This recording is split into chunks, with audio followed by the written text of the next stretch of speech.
And we are back. Let's have a look in the 1978 newspaper and see if there's anything more fun.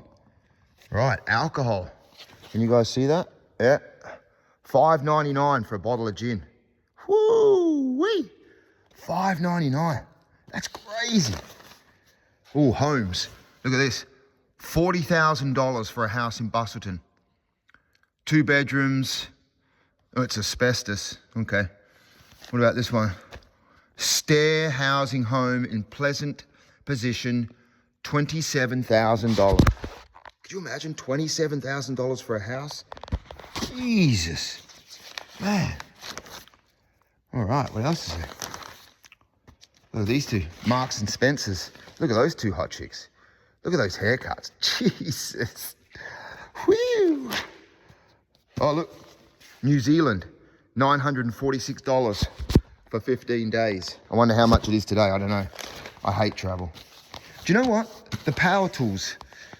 Electrical and power tools seem about the same. See what I'm saying?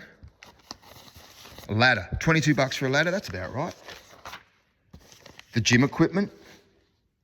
That's about the same price. You know, roughly. Anyway, that was interesting. Let's go.